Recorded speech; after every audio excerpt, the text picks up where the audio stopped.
Well, hey guys, my name's Kevin, paramedic practice educator on Vancouver Island, and there's been a few conversations that I've been a part of lately around the addition of hydrocortisone to PCP scope for people with adrenal insufficiency. So I just wanted to take a few minutes, touch on some key factors, figure out who we're going to give it to, and help people with their decision making around it. So if you're interested for the next few minutes, keep watching. I'm just going to run through this pretty quickly just to put it out there and try to answer those questions that I've heard. So first of all, we're talking about giving hydrocortisone. Why are we giving hydrocortisone?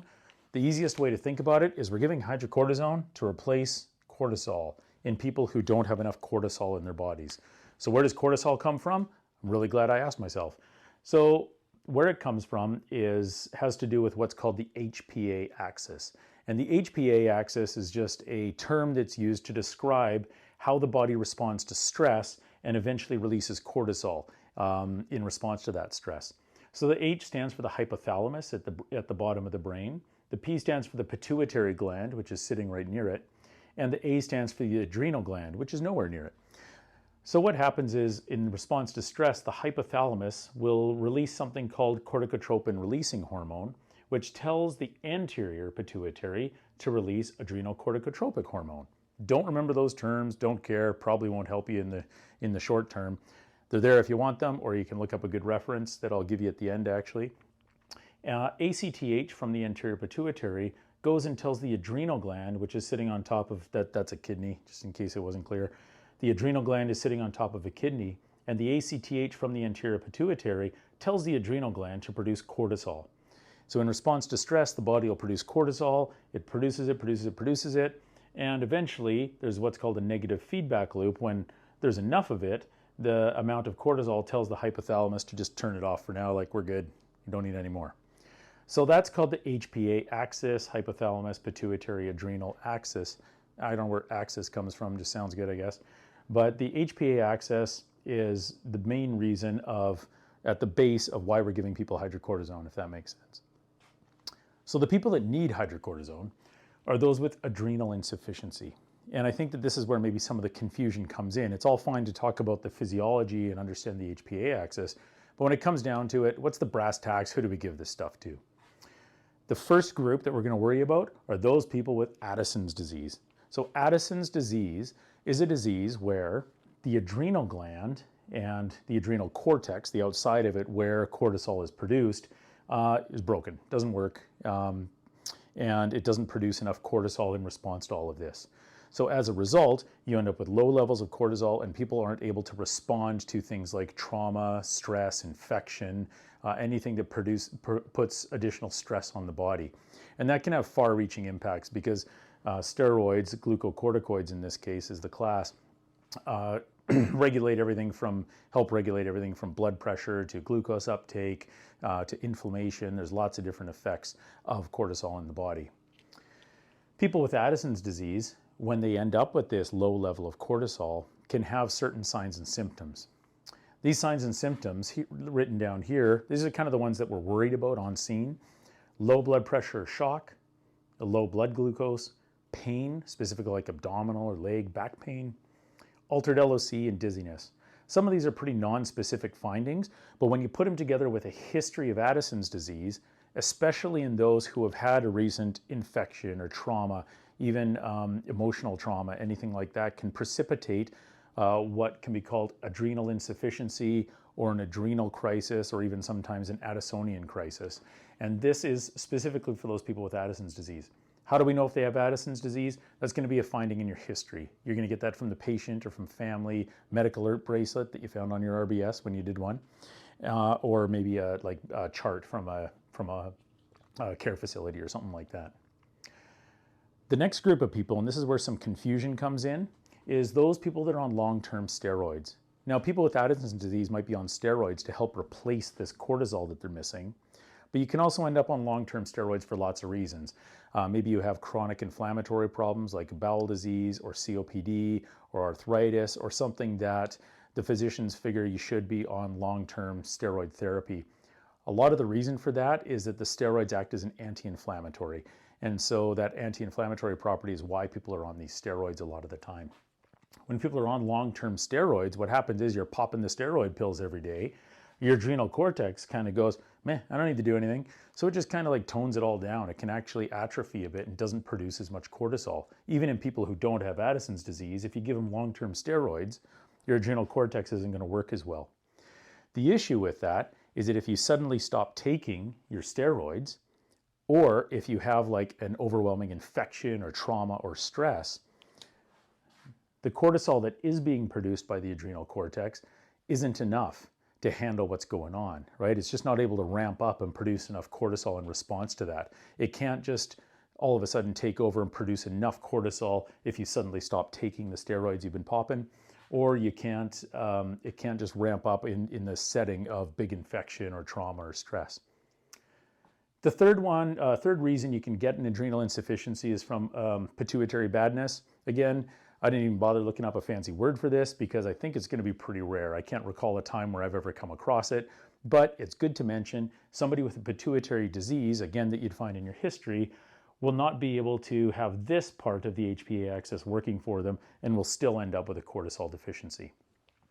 So, regardless of the cause, whether it's Addison's disease, where you're just not producing enough cortisol and you can have a crisis, or long-term steroids are chopped off or all of a sudden not make it so you're not producing enough cortisol, or some sort of pituitary badness, these people will present in the, fairly quickly over, hours to a day or so with low blood pressure, shock, low blood glucose, pain, altered LOC or dizziness, any sort of constellation of these symptoms too.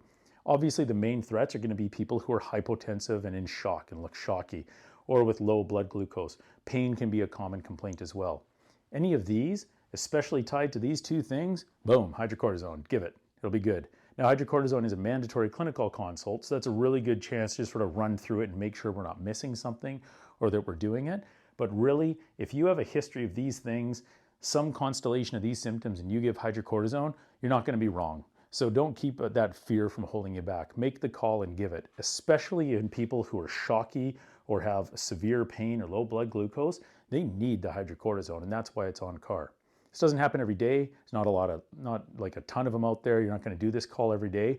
I think so far to date, actually, since it's come out over the last few months, there's been around 8 administrations of it.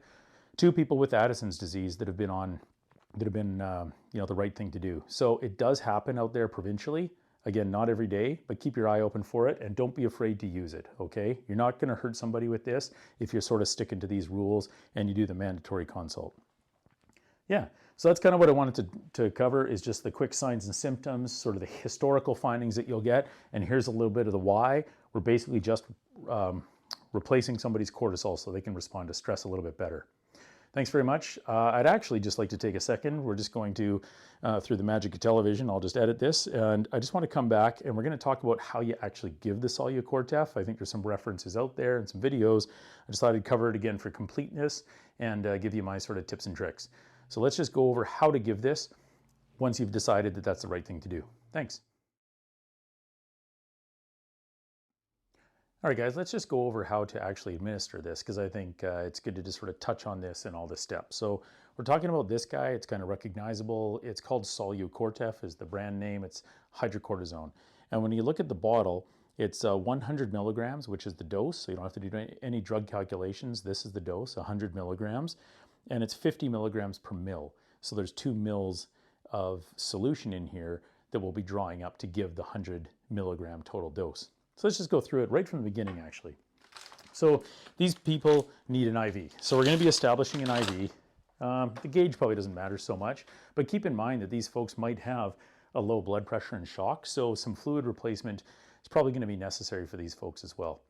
So we're going to start an IV and charge up a line for it. So in order to do so, I've got my set right here, and I'm just going to do my little trick of how you do stuff in a house that's not working, not being friendly to you, is just stick a bunch of tape on an IV bag, and oddly enough, that'll just kind of hang anywhere you need it. So that's just my little tip and trick for how to do that.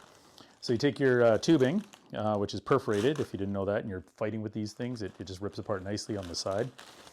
Take out your tubing and spike your bag.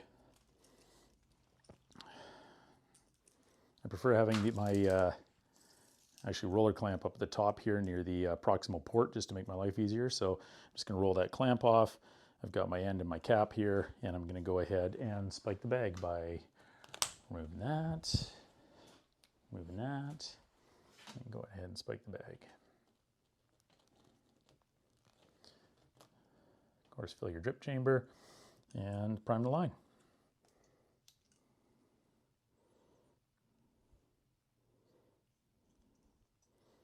There we go.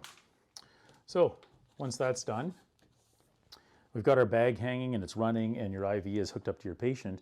We need to go ahead and actually administer the Solu-Cortef or hydrocortisone. So these little guys here, they can be intimidating if you've never done it before, especially if somebody's really sick. So I just thought I'd show you all the stuff you need. Yeah, if you're running IV, you're gonna have your Solu-Cortef. You can use any syringe. A 3cc syringe will be fine because it's only 2 cc's of fluid in here. So you can use a 3, use a 10 if that's what you have, that's fine too, but a 3 will work. And an access needle. So first of all, in order to mix this, it's really simple. All you need to do with this is simply push it down. When you push it, you'll see the little rubber stopper that's separating the powder in the bottom from the fluid in the top will drop in. And you just give it a gentle inversion a few times, and it's going to mix. Oops, don't drop it. And just give it a little swirl. And once it's all mixed, it's going to turn clear, and then you know that you're ready to go.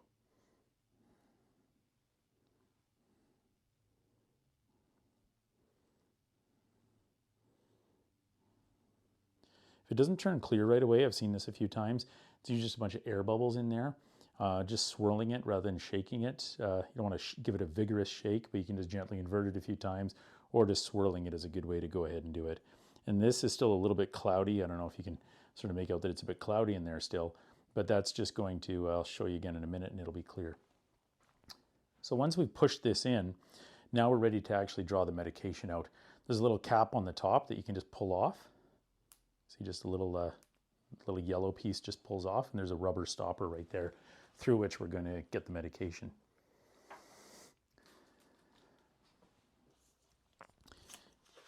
So in order to do this, because that yellow cap is just sort of sitting on there, I'm not sure how tightly it's on, probably a good idea just to give this little wipe with an alcohol swab to make sure it's clean, and prepare your needle for administration. So yeah, like I say, a 3cc syringe is fine. A couple things I like to do with a syringe, just in case you're interested, is usually these can be on a little loose. The tip that we have on here, these old school tips that still come on the syringes we use, can be pretty handy, but they fall off a lot. So I actually just give it a little tiny twist right in the package to make sure it's not going to come off as soon as I take it out. That being said, I probably don't need this anyways if I'm using a needle, so it's fine. A lot of people you'll see will open a syringe like this and pull it open, which is, you can open it like this. I find that's a bit difficult with gloves on, especially sometimes. And don't forget when you're busy and you're maybe a little stressed and there's a lot going on. So another good way to actually open up a syringe, and I just give it a little twist, is I just grab it and pop it right through the paper like that. Then I have this piece on that I'm not going to need anymore, so I can actually take that off. And then I've got my fill syringe, or fill needle here. Same thing, just pop it right through the paper, take it out, and insert that on there. So now we're good to go. So usually in any vial, and you'll see now that it's actually clear when I invert it, that fluid is nice and clear. With any vial, as opposed to an ampule that we snap off, you usually want to put air in order to make it easier to take air out. Otherwise, you're just sort of pulling against a bit of a vacuum. So you can put a bit of air in, it'll make it easier to take it out. We've already cleaned the top. We're going to insert the needle. I'll push in some air, and then I'm going to withdraw my fluid.